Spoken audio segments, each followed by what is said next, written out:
Welcome to the DIY Goalie Podcast, where hosts and goalie coaches Nathan Park and Connor Monday share their insights on how to become a better goalie. Goalies, welcome back to another episode of the DIY Goalie Podcast presented by True North Goaltending. And we are still kind of doing some of the rebrand stuff. So you guys may have noticed we dropped some new artwork on the podcast today. Or I guess this episode. So, trying to look somewhat a little bit more professional, even though we really aren't. But, we try to fake it till we make it anyways. Connor is back today after taking a little bit of a hiatus with the birth of our newest goalie coach, who's kind of slacking a little bit, hasn't picked up any shifts yet. So I don't know. We'll see. She might have to cut her loose, but I'm sure Connor is very much both loving and hating his life in the last 2 weeks. So how are we doing so far, Mr. Dad? I am tired. People tell you, prepare for the minimal amount of sleep that you'll get. But yeah, I'm very, very tired. But no, it's been fun. It's been good. I feel like my microphone is a little loud.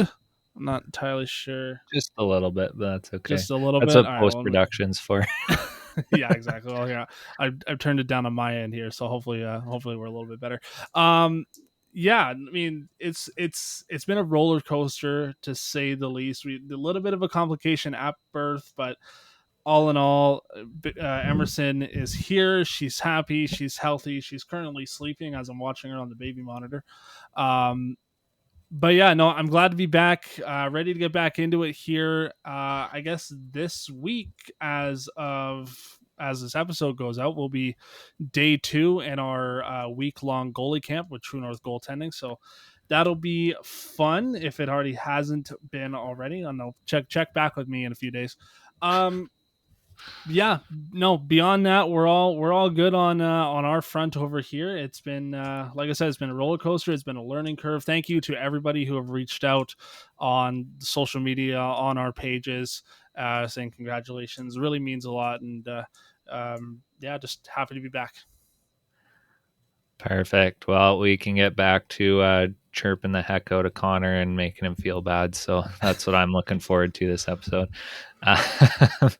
So we'll hop into it today. We're doing kind of a bit of a mailbag episode. Kind of put it out in a couple of the Facebook groups and put it out there, just asking if anyone had any questions or topics they'd like discussed. We also kind of took some comments from some previous posts and stuff like that.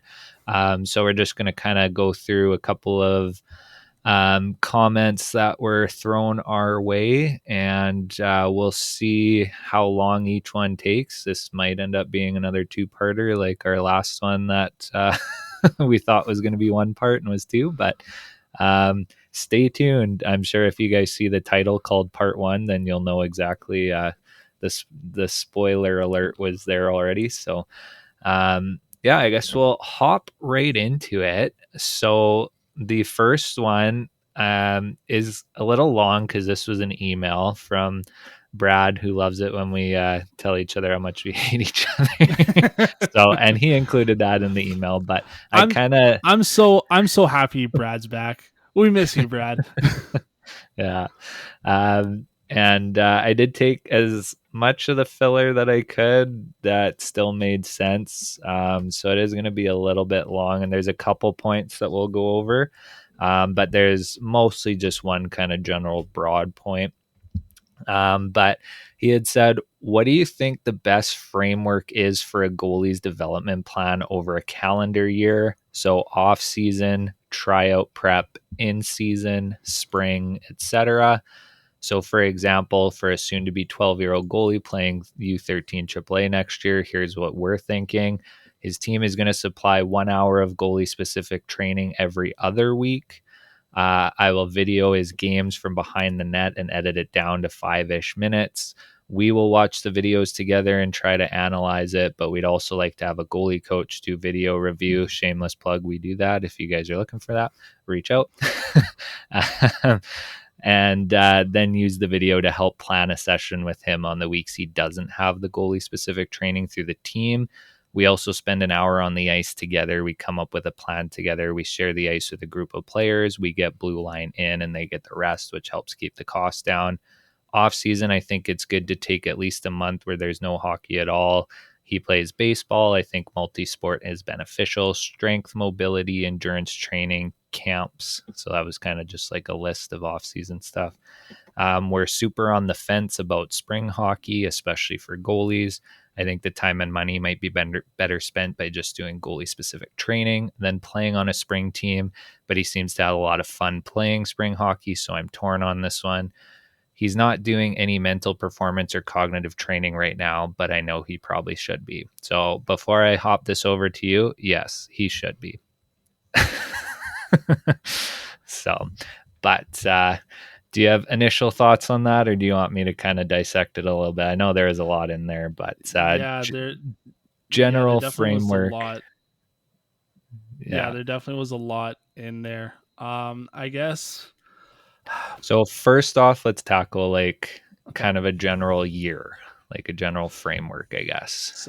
So start of the year to the end of the year. So, um,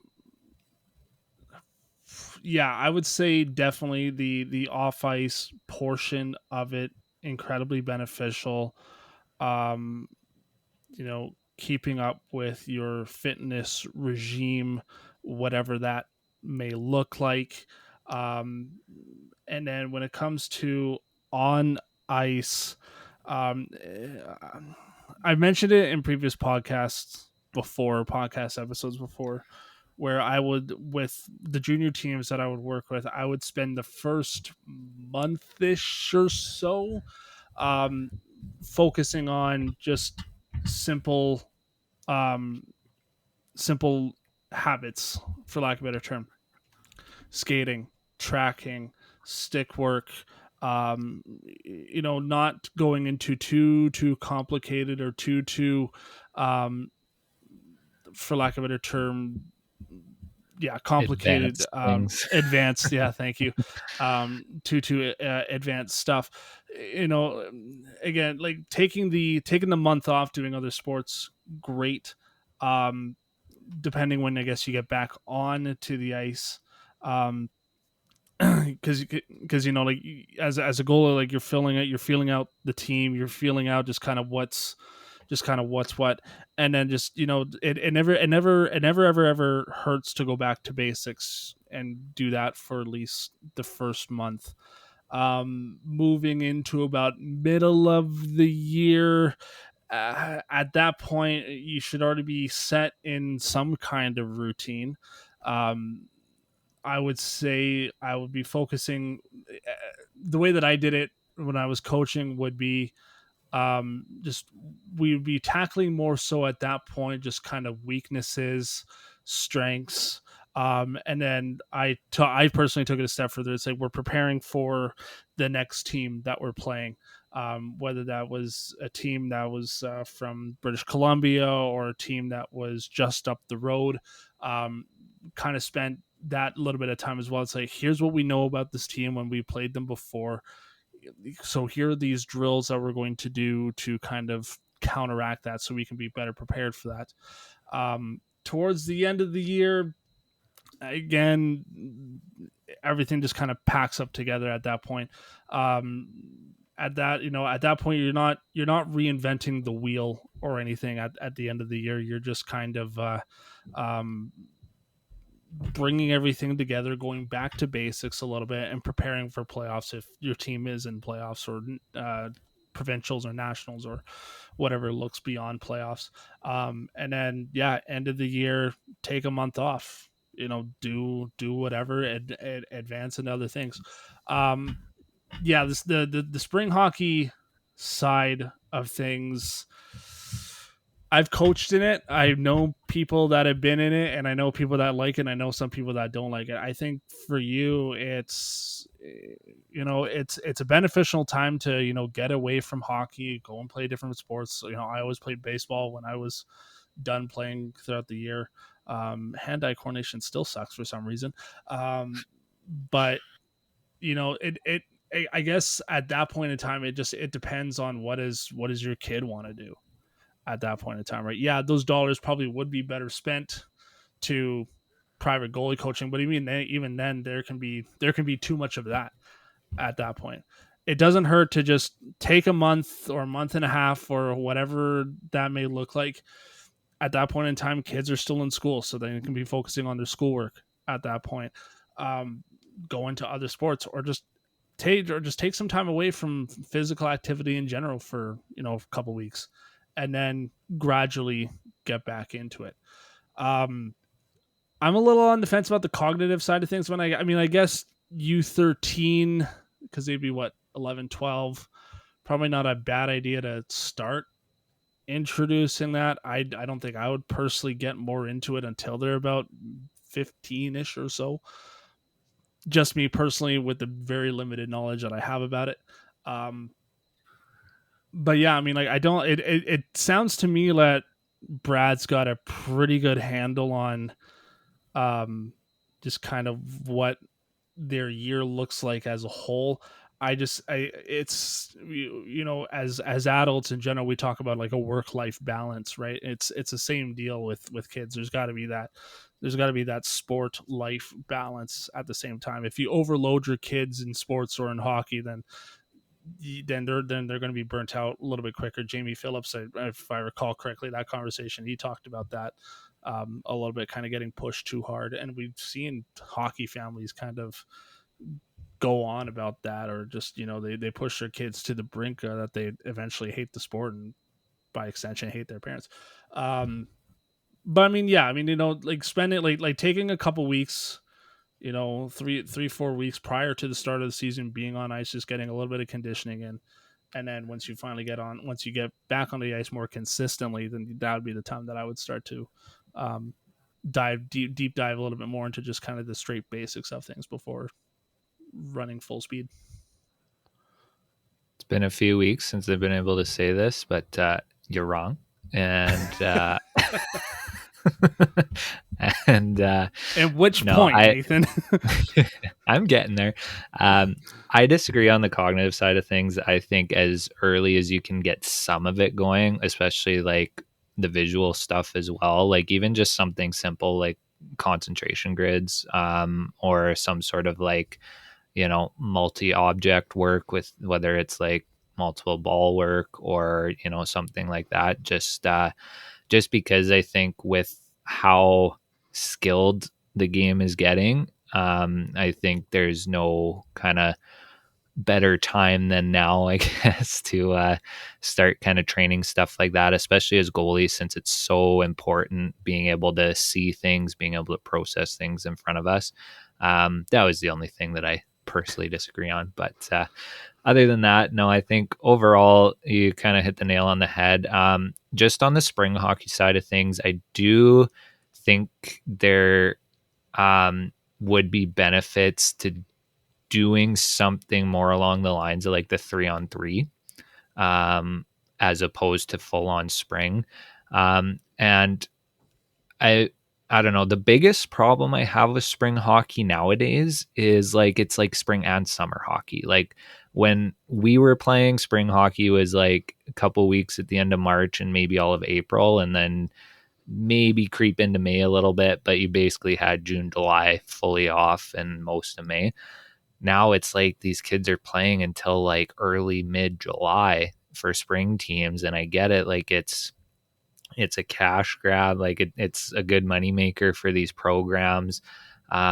It's the perception is that more hockey is better. You're going to get better, but the problem is you don't get a lot of those kind of athletic skills that you get from doing other things. So you could even play spring hockey as a player. You can go play ball hockey as a player, a goalie, go play baseball, soccer, whatever, or 3-on-3, because in my opinion, then you're getting a lot of quality-ish game-like reps, as opposed to spending a lot of money on spring hockey to go to these fancy tournaments that you just get peppered with shots. You don't get any practice. Like, I don't know. That's my viewpoint on it. But yeah, The all in thing, all, sorry, go ahead. yeah. No, I still have a little bit more to go, so hop in. Okay.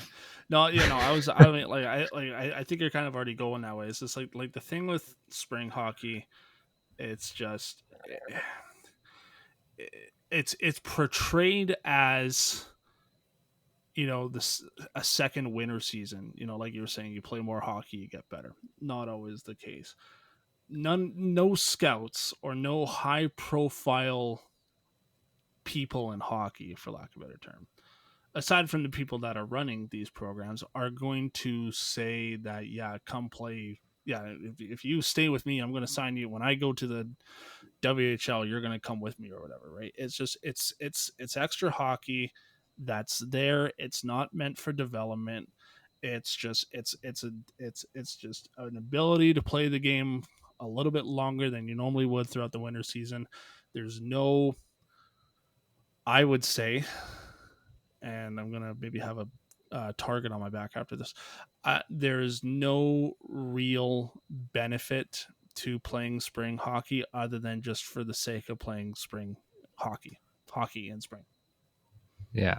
Well, and that's the thing. If you guys find it fun, you're not sick of hockey, like your kid's not burnt out, great. If you have the money, great. Like there's nothing necessarily wrong with it, but the other side of things too, especially for the goalie side, is there's usually not any sort of development.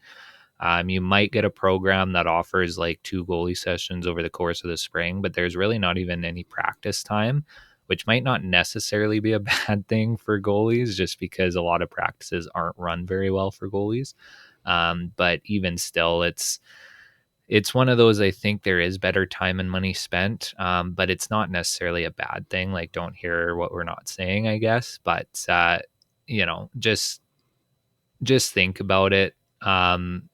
Burnout's a real thing, and not enjoying the game's a real thing. Having that proper balance is important. And yeah, just that general framework for the course of the season. I do think incorporating video work is a great idea. I do think getting the extra beneficial goalie work is a good idea, whether it's through your organization or on the private side of things. And then in the off season, you need to make sure, if you guys want to take this seriously, you guys need to make sure you're doing the right things in the off season. And that, like we talked about, most likely means stepping away from the rink. That means actually working on your strength and flexibility, not just the flexibility, but the strength, and especially strength in your full range of motion. And that's where a lot of goalies struggle or don't do. And that's when they get hurt, right? Because you're not blowing a groin because you're not flexible enough. It's because your muscles aren't strong enough at that point of flexibility, right? So you need to be working on both.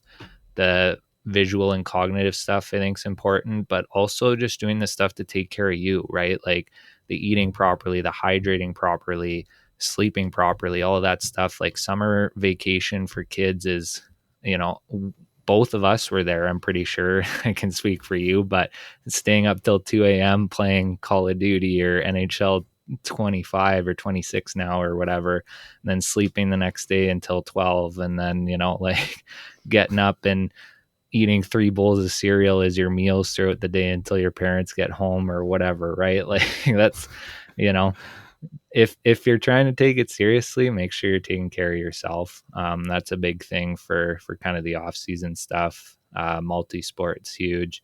And then I would say August is kind of when you want to start getting back into it. So with some private training or some camps or some shinnies or whatever the case is, then you can kind of ramp yourself up for tryouts. If your tryouts are in the fall, if your team's already set, great. Then you can hit the ground running when you start exhibition games and all of that stuff. So And then, yeah, you Yeah, kind of I've heard. covered. Yeah, I was. Oh no, I was just gonna say I kind of forgot about the other stuff that Brad was talking about in there. I got Yeah. so hyped up on like, here's what you do throughout the year. Yeah. Um, So I got the off season covered. You got the in yeah. season So covered. yeah, no, there you go. I mean, So, if you follow just some of these hockey accounts or like some of these NHL player accounts, like we saw Leon Draisaitl and Connor McDavid get pumped in a beer league game. Kazimir Kaskasuo, he just posted on his channel not that long ago that 3-on-3 ice tournament that happened in Florida not that long ago.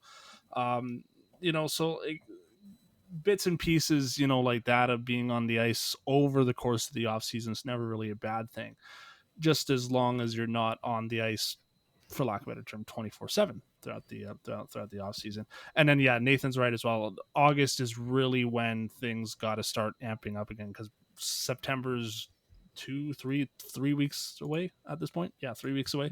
about that. So yeah, so it's at that point in time now where it's like, yeah, no, things have to start getting moving again. And then yeah, the video component about it is huge. um Hit us up, truenorthgoaltending.com. And yeah, no, Nathan's already covered all that. Yeah. So that was one of our items. So this is probably going to turn into a two-parter. So Damn moving it, on to Brad. the next one. Yeah. Yeah. Oh, we'll throw it around. We hate you, Brad.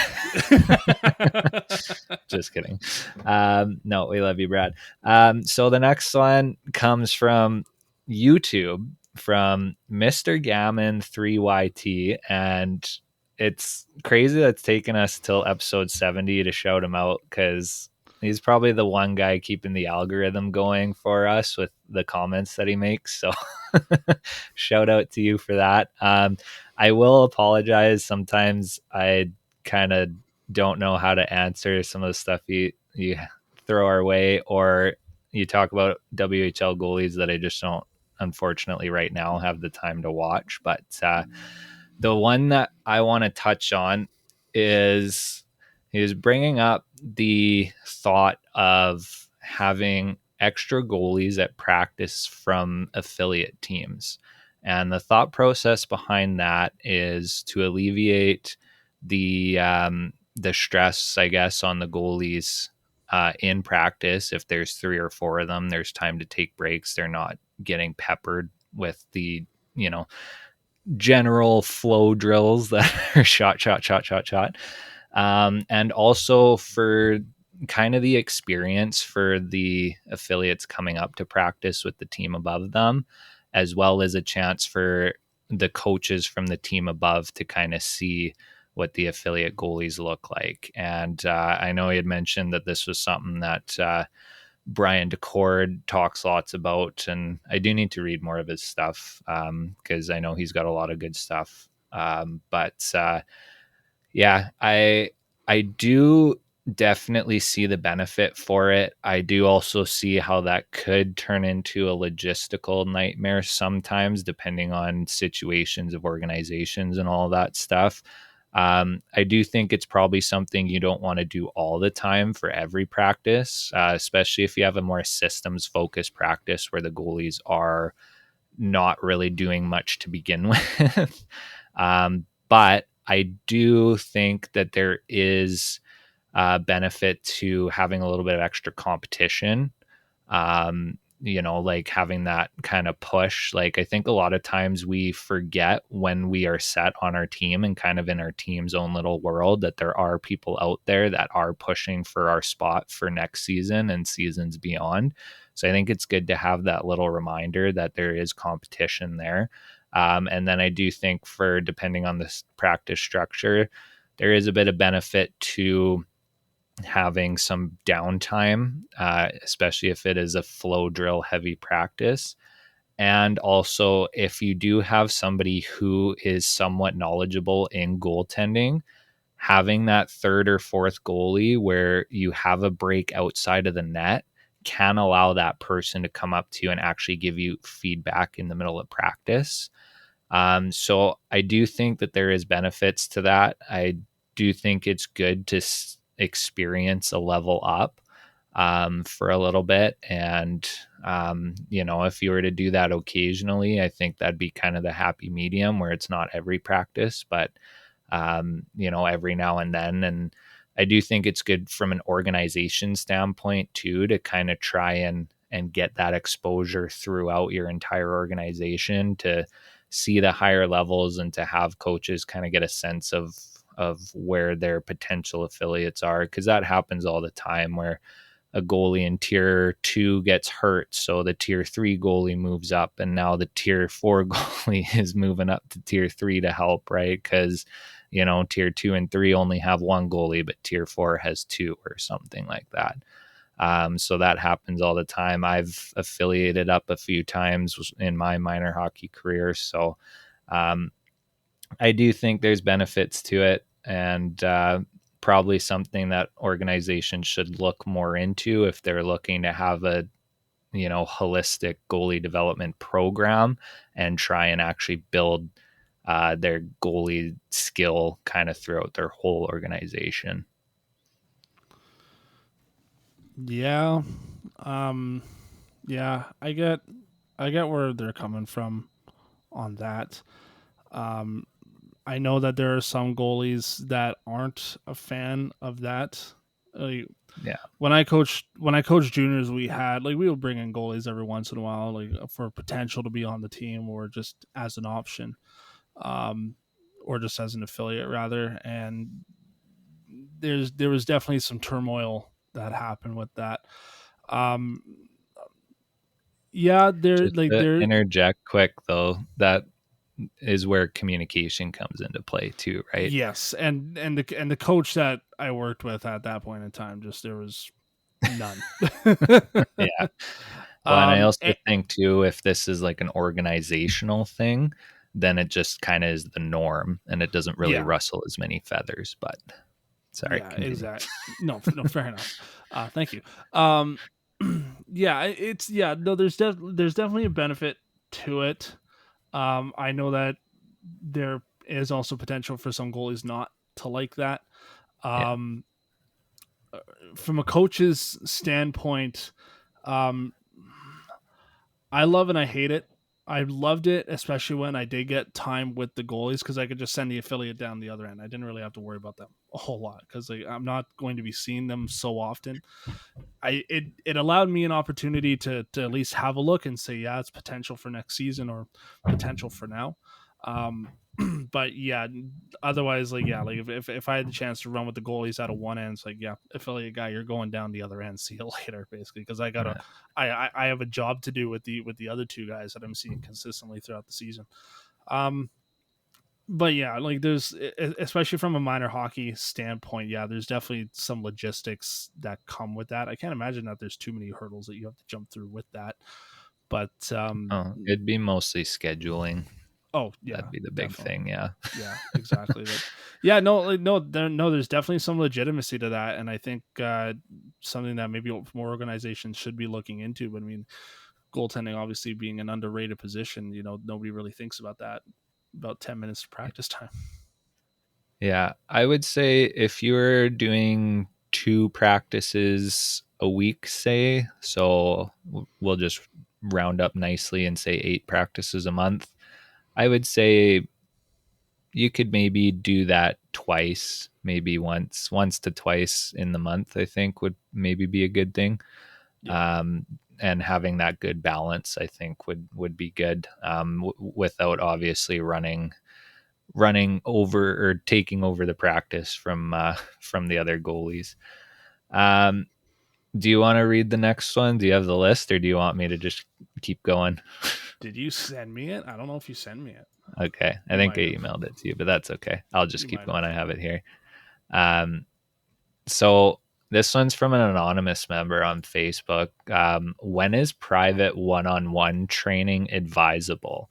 We have been doing small semi-private for a few years now. My son is first year U13 and wants to shoot to make AAA next year. Also, what should they be doing off the ice? So we kind of touched on the stuff off the ice, in the previous point that Brad had.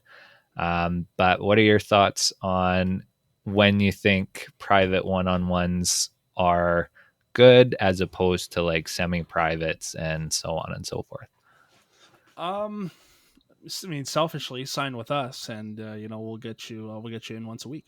Um, Yeah. yeah, I mean, private. If it's an option to you, I wouldn't say that it's a bad option. Definitely, I mean, we've talked about in other episodes as well. More tools in the toolbox, the better. More, and it doesn't necessarily hurt to have different voices. Now, when it comes to private one-on-one training, you don't want to have a coach that's going to completely undo the work of maybe say one of your other coaches, or just that's not going to listen to your goalie. Um, so there is kind of that caveat to it, but I don't necessarily think it's a bad option if you have the ability to do so. Um, yeah, and then in terms of what they should be doing off the ice, rewind the episode back to when we were talking about it on Brad's point. Um, I mean, it's something that I didn't have the private one-on-one training when I was playing. The coaching that I had was the seven, no, the oh shoot, what's the August week camp that goalie camps would do every year that we're doing as of this week when the A episode goes summer out. camp. Yeah, the summer camp. Yeah, that's what I was trying to say. I was trying to say seven for some reason. That was weird. And Get then some sleep. thank you. And then when I went to school here in the Edmonton area, place named Vimy Ridge Academy. I got to work with guys like Dustin Schwartz, Curtis Muka, Lyle Mast, to name a few, Travis Rollheiser, and so that was kind of the training that I did throughout the year. There wasn't at that point in time, aside from Gavin, may he rest in peace, the one-on-one trading that there was that there is now in today's climate when it came to it. So I don't like, again, it's that sport life balance too. At the same time, you don't want to be overloading your goaltender, and sending them to every different one-on-one training camp throughout the year. It's just you'll have your regular coach. I mean, like you see it in the NHL too. Sometimes teams will have their regular NHL goalie coach, and then sometimes these goalies will go off to a different goalie coach, should their schedule permit it. And we know here in Edmonton, Dustin Schwartz unfortunately got fired. He got ridiculed about it for a while because there was myth. I don't think it was actually true about Mike Smith hiring his own guy throughout the year. Whether that was true or not doesn't necessarily matter, because again, more it doesn't hurt to have another voice in your corner, and especially more tools in the toolbox, the better. Yeah. I don't hate the semi privates. For three reasons. First off, we kind of touched on it before, but the competition aspect, like having another goalie there almost kind of elevates you a little bit. Like, especially if you do like those little battle games that we like to do at the end and you put stuff on the line. I think having that compete in that battle there, kind of just in the semi private session, is good. Usually also kind of lowers the cost a little bit. The semi private's usually cheaper per goalie than a full on private. And then the other thing too, it's good for breaks. Like, I mean, us personally, when we do a private at our facility, we have a lot of discussions. So um, there's like, it's not too jarring on the goalies for the most part. But, if you do have a goalie coach that's running a session that's just constantly like, go, go, go, go, go, that can, be pretty taxing.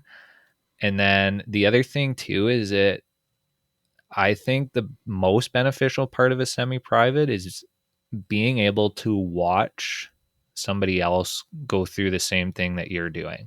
And I'm going to take this as a point that I want you guys to take home. If you are in a camp or in a tryout or a semi private or any sort of situation where you are not in the net the whole time and there is an opportunity that somebody else is in the net doing the same thing you are, take the opportunity to learn and watch.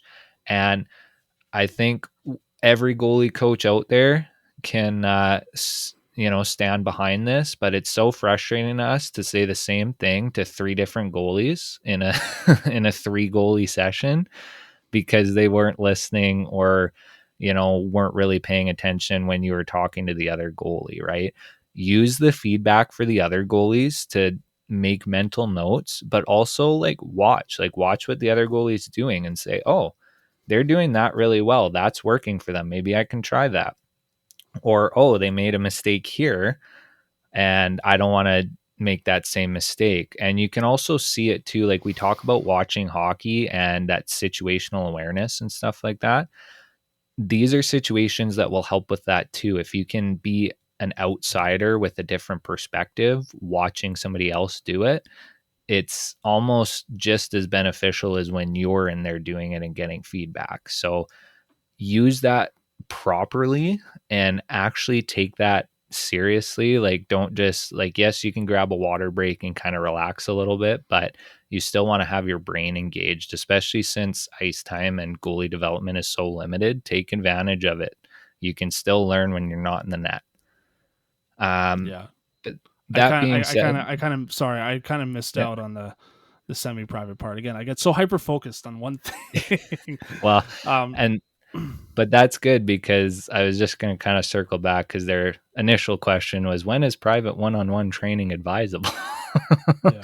So I would say if it's available to you and you can afford it, great, go. But I do think there is merit in mixing it up between small group sessions as well as one-on-one sessions, just to kind of get those different looks and stuff like that. But you could argue that it's not as beneficial for the younger kids.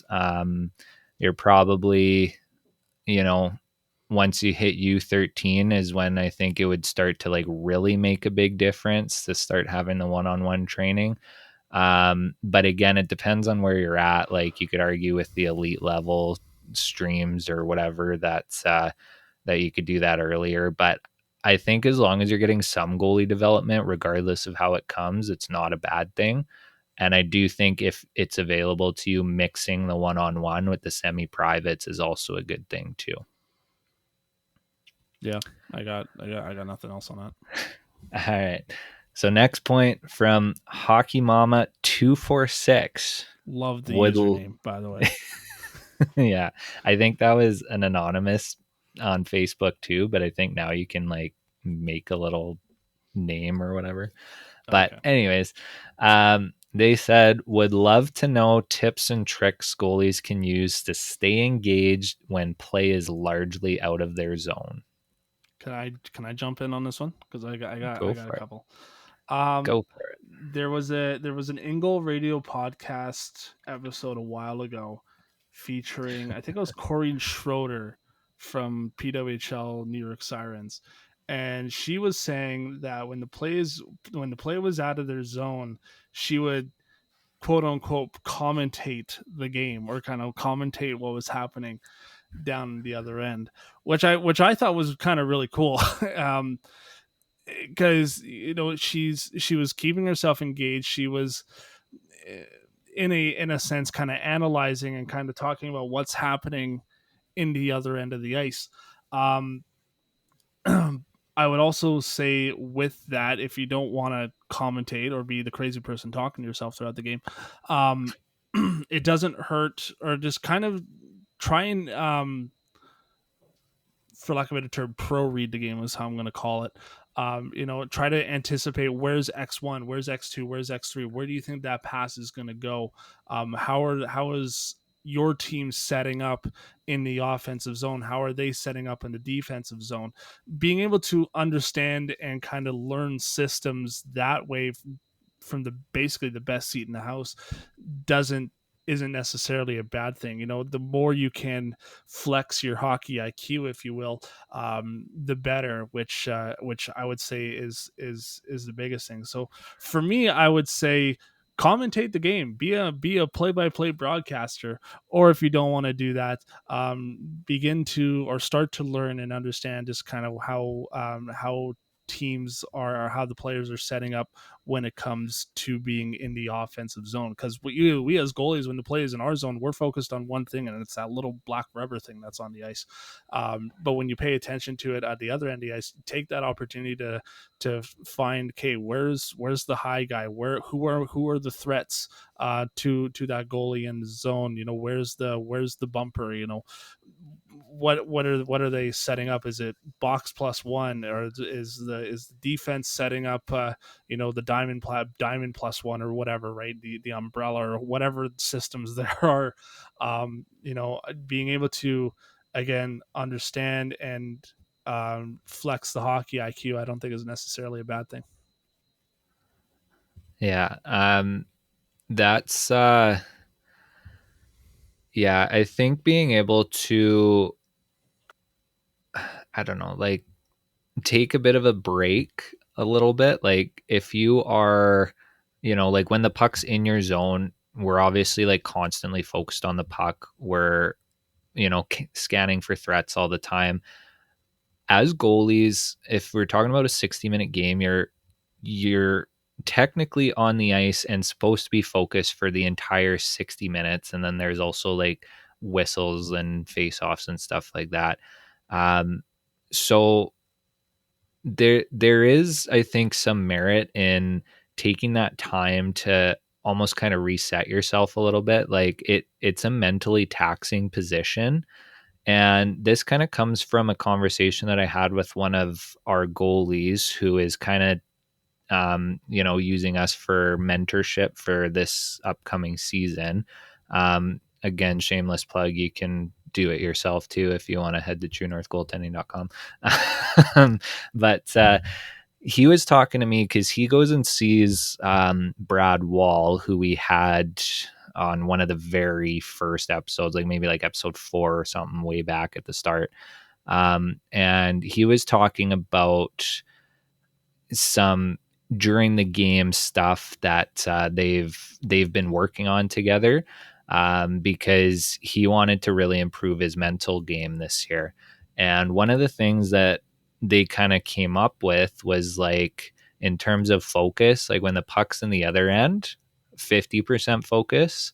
Then when it's coming like kind of down on the rush, about 75% and as soon as it crosses that red line, then we're up to 100% focus. Yeah, I need some sleep too. Hey, Took um, the words right out of my mouth. yeah, but and I thought that was actually interesting. That's nothing that I've ever really thought of before or really come across before. But thinking about just how much like mental energy and output that we put in during a game, I do think that it's okay to maybe take that time to have a bit of a reset. Like if you have a breathing routine or whatever, you can maybe focus on that for a little bit, or go through whatever your kind of mantra or reset routine is, stuff like that. So I do think there is a little bit of merit to that.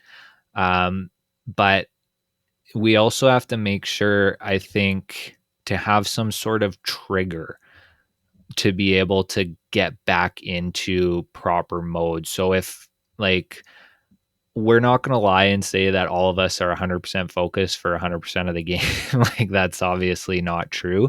So if you can almost have some sort of trigger for yourself to get back into it. So for example, kind of making a trigger, like if the puck crosses the opposing player or opposing team's blue line, that's kind of your trigger. Like you can almost like tell yourself like blue line and then go and get ready, and then you're ready to go. And that's kind of part of helping you to stay engaged when the puck's coming back onto you. Find what works for you, whether it is the trigger, whether it is like commentary, whether it is whatever, like some sort of mantra or saying while the puck's in the other end, doing quick look arounds or something like that, watching the play develop on the other end, anything like that. It's going to end up being personal and kind of what works for you as the goalie. And, best best thing is just to make sure that you are fully engaged once the play is coming back towards you. And it's okay to take a little bit of a breather, a little bit of a kind of, step down on the mental focus when the play is in the other end. Just make sure, obviously, we're not caught sleeping. But yeah, find what works for you. Anything that can kind of help you as best you can to stay engaged, and make sure that you are ready to go once that puck starts making its way back to your end. That's kind of the biggest thing that we want to see. Um, Connor had to go deal with dad duties, but we're coming up on 45 minutes anyways. So what we'll probably do is we'll save the last 4 or 5, five that we have here for next time. We'll kind of end it there. But as always, guys, thanks for tuning in. We do have our camp coming up next week. So I guess once this drops, this will be the second day of the camp. So I'm hoping once the camp is done and I'm kind of done all of that stuff, I can button up the last few things I have to do on the new website, and we can officially move everything over to True North Goaltending. We've updated the socials, like the YouTube and the TikTok, and we've started updating the podcast as well to reflect that. But if you guys haven't already, start migrating over to the True North side of things. So you can find us on Facebook, TikTok, YouTube at True North Goaltending. We're also at YEG Goalie Coach on Instagram. You can check out truenorthgoaltending.com to book a session with us. If you find yourself in the Edmonton area and want to come say hi, come check us out. And soon, True North Goaltending will be the home of our drills and articles and courses and all that good stuff. If you guys can leave us a review or a rating, depending on the platform you are listening or watching us on, if you could leave a comment, a like, a subscribe, depending on where you are on, that helps us a lot. And the biggest thing is share it with any of your goalie friends. That's the best way to kind of get the name around for us. You can also support us right now at the DIYgoalie.com/shop by checking out our merch. Soon that'll also be migrated to the True North site, but for right now, that's still on the DIYgoalie.com. If you guys have any questions or anything like that, you can reach out to us at goalies@truenorthgoaltending.com. We'd love to help you guys out with anything, any questions you have, or if you have a topic or want to come on the podcast, want to sponsor the podcast, anything like that, reach out to us and we'd love to hear from you. As always, guys, thanks for tuning in. We appreciate it.